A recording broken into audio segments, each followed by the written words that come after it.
Hey guys, Rayo here, and today I'm making a video kind of like a vlog. It's going to be the first video like this on my channel, maybe the last, I don't know, we'll kind of see how it goes.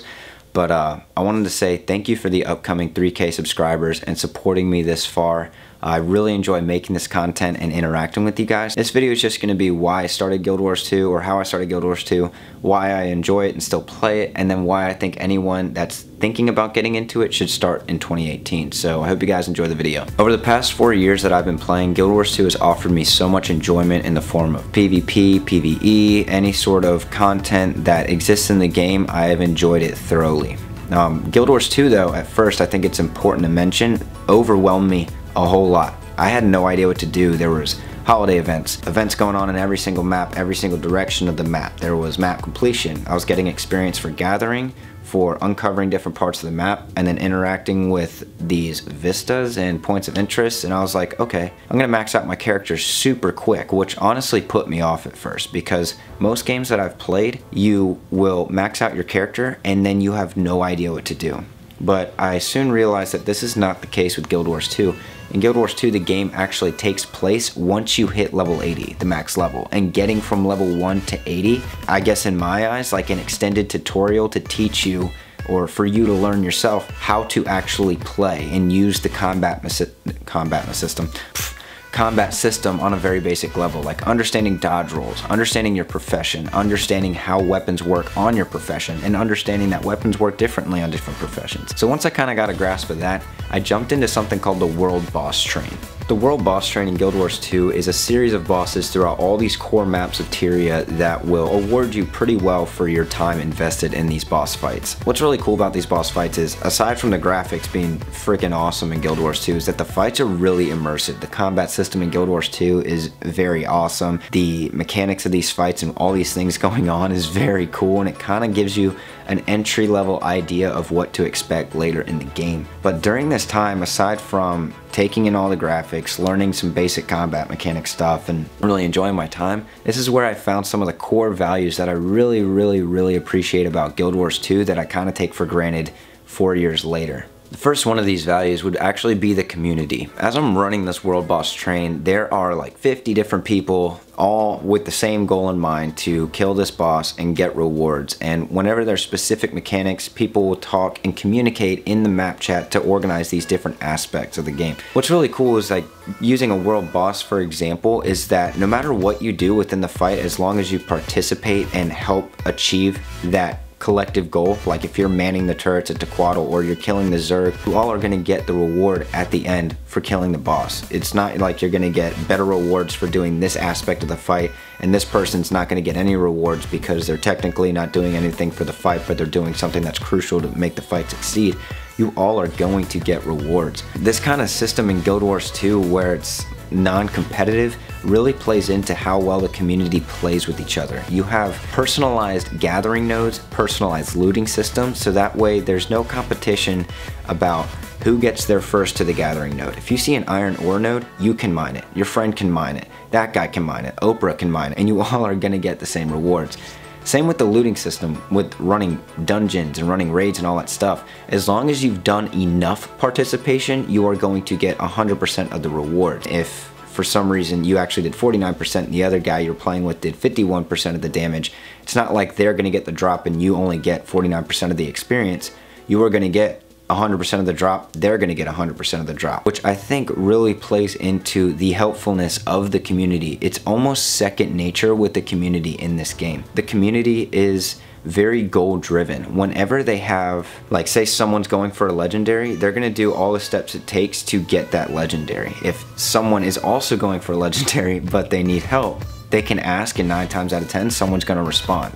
Someone's going to have useful information for this person to use to help them with their goal. Everyone's kind of on this thing. Everyone kind of grows together. It's very cool, and it's very hard to get left behind in Guild Wars 2 in my eyes. Now, of course, you're gonna have people that will joke like, oh, this part of the community is toxic, that part of the community is toxic. Just to get this out in the air, if you expect any sort of perfect community within any sort of game, then you are fooling yourself. If you expect any sort of community that's perfect anywhere, you are fooling yourself. In order to have an efficient working community, you need all these different perspectives, you need all these different ideas, and you need different people with opposing points of view in order to make these things work. And I think the way Guild Wars 2's game system works is it accommodates these people very, very, very well. Of course, you can't talk about Guild Wars 2 without talking about the combat system. The combat system is super clean, super fluid. When you decide to move one way or the other, your character moves in that way. Whenever you decide to use a skill, your character uses that skill. And on top of using skills, there are a lot of skills within the game that you can move around and cast at the same time, which is super huge. But one of the most important mechanics of combat in this game is the ability to dodge. When you see an incoming attack that you want to avoid, you can dodge out of the way of that attack. The game is allowing you to have full control over your aspect of the fight, which makes all these different fights in PvE and PvP especially, and in World vs. World, very immersive and very, very fun. One thing that I think Guild Wars 2 does super well is making content that will appeal to all different types of players, all different types of skill levels, and it accommodates people of all types. They make casual play, competitive play, and hardcore PvE game modes. And what's cool is that none of these things are locked behind any sort of crazy wall. You need max level for a lot of these things, which is easily obtainable within the first couple weeks. And the only thing that you technically need top tier gear for is Fractals of the Mist, which, playing casually, you are going to get the funds required to max your crafting discipline and craft your gear, whether you're trying or not. There are certain aspects that will help speed up the process. There are certain bits of the game that are more gold per hour than other aspects, but no matter what you do, you're eventually going to get there. And that's one thing that I think Guild Wars 2 does very well, is rewarding you for the time invested in this game. There's other games where I've played where you need some ridiculously high skill wall, or not necessarily a skill wall, but a gear wall or a level wall. And leveling in other games can be the worst part about the game, where you need to be, say, you're level 100, you need to be level 110, but it takes a minimum of 3 to 5 hours to get from level 100 to 101. That is a very long grind right there. And then on top of that, you need gear that is almost unreasonably, ridiculously hard to obtain within the game unless you pay money of some sort. But what's cool about Guild Wars 2 is there's no sort of cash wall behind any bits of any content. What really makes a difference in your ability to pull off certain content is your ability to actually play that content. Your DPS rotations, understanding boss mechanics, understanding your class. All those things take precedence over the gear you use to an extent, and definitely takes precedence over the buffs and stuff that you use. There's nothing in the gem store that is going to give you an edge over other players. The only thing that's going to give you an edge over another player is how well you know how to fight, and how well you know the combat mechanics of whatever fight you're getting into, and how well you know how to play. And this last point I think kind of falls in line with community, but it has to do with the community that's not within the actual game. It's, well, yes, you're in the actual game, but it's the community that takes place outside of actually playing the game. This would be stuff like Dolphy.net, the Quantify build site for meta raid and fractal builds, or Meta Battle, which has all these different builds that you can use for World vs. World or PvP or whatever aspect of the game you're trying to get into. You have YouTube, who has all these different content creators who will either make walkthrough guides, or you have Wooden Potatoes, who will do a lot of lore-based stuff, who will talk you through lore speculations or the story so far. Then you have guides like Dolphy.net,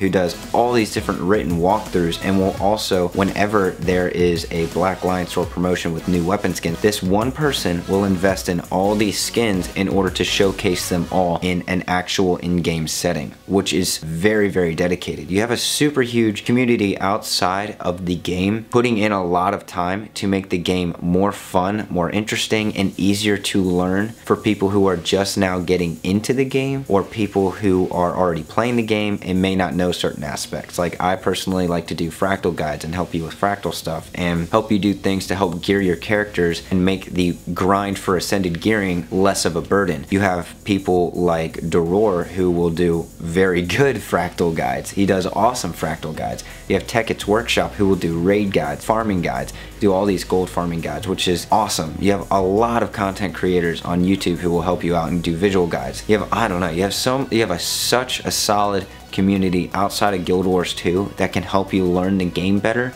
even when you're not playing. And that's all there is to this video, guys. I really hope you enjoyed it. If you're someone that's looking into getting into Guild Wars 2, make sure to check out the links in the description for links to actually playing the game for free or buying the game and getting started right now. It's a super fun game and you won't regret actually playing it. But for people who are watching this video, my subscribers, whatever. If you like this kind of vlog type thing, let me know in the comment section below and I'll try and make some videos where I can incorporate something like this. But other than that, if you liked it, make sure to leave a thumbs up, show that you did, and then leave a comment below with any thoughts that you might have. So thank you guys so much for watching, and I'll see you next time.